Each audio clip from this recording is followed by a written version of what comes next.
குட்டீஸ், இன்று உங்களுக்காக ஒரு அதிசயமான உலகத்துக்கு நம்ம பயணம் போக போகிறோம்.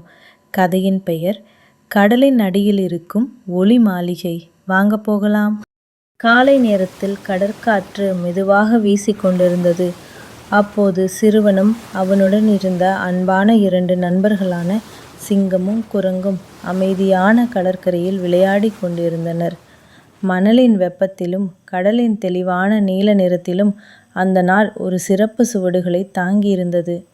அவர்கள் நடந்து கொண்டிருக்கும்போது மணலுக்குள் புதைந்து கிடந்த ஒரு பிரகாசமான சிப்பி சிறுவனின் காலில் எட்டியது. அந்த சிப்பி சாதாரணம் அல்ல. அது மெதுவாக நீல ஒளியை வெளியிட்டு அவர்களை அழைக்கும் போல ஒளிர்ந்தது. சிறுவன் அதை எடுத்த தருணத்தில் கடல் அலைகள் திடீரென பிரகாசம் பெற்று மூவருக்கும் ஒரு ஒளி நிறைந்த பாதையை அமைத்தன. அவர்கள் அந்த மாயமான பாதையை பின்பற்றி கடலுக்குள் இறங்கினர். ஆழத்திற்குள் சென்று கொண்டே இருந்தபோது அவர்கள் தங்களை ஒரு விசித்திரமான உலகில் காண முடிந்தது. அங்கே நீரில் மூச்சு விட முடிந்தது.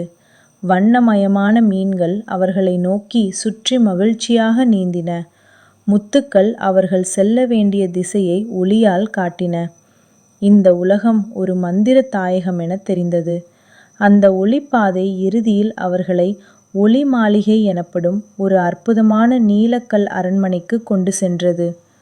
ஒரு காலத்தில் குழந்தைகளின் சிரிப்பால் பிரகாசித்த அந்த மாளிகை இப்போது முழுவதும் இருளால் மூடப்பட்டிருந்தது. ஒரு பெரிய புயல் அதன் மகிழ்ச்சி ஒளியை கடலின் ஆழத்தில் வீசி எறிந்துவிட்டது. அதை மீண்டும் பெற வேண்டும் என்பதில் மூவரும் மனமொன்றாக இருந்தனர். அவர்கள் கடலின் இருண்ட பள்ளங்கள் வழியே பயணம் செய்தனர். வழியில் மிதந்து சென்ற பிரம்மாண்ட ஜெல்லி மீன்கள், மென்மையான ஒளியை விடும் சிறு மீன்கள் எல்லாம் ஒரு மந்திர பயணத்தின் பகுதியாயிருந்தது. இருள் அதிகரித்தாலும் அவர்களின் மனம் மட்டும் நம்பிக்கையால் ஒளிர்ந்தது. இறுதியில் அவர்கள் குளிர்ந்த கல்லால் சூழப்பட்ட ஒரு குகைக்கு சென்றனர். அங்கேயே மகிழ்ச்சி ஒளி மறைந்திருந்தது. அந்த கல் மிகவும் குளிர்ச்சியானது. அதன் சுற்றில் நீர்நிழல் போல பனி மிதந்தது. ஆனால் சிறுவனின் நல்ல மனமும் சிங்கத்தின் துணிவும் குரங்கின் ஆற்றலும் சேர்ந்து அந்த சாபக்கல்லை உடைக்க போதுமானதாக இருந்தது.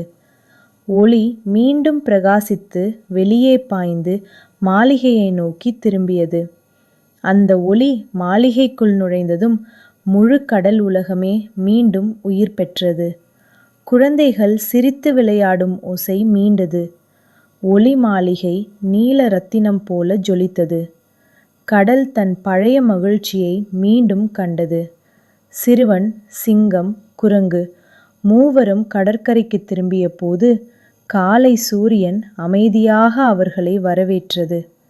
அந்த நாள் அவர்கள் கற்ற அழகான உண்மை: உதவி செய்யும் மனசு எந்த மந்திரத்தையும் விட பெரியது.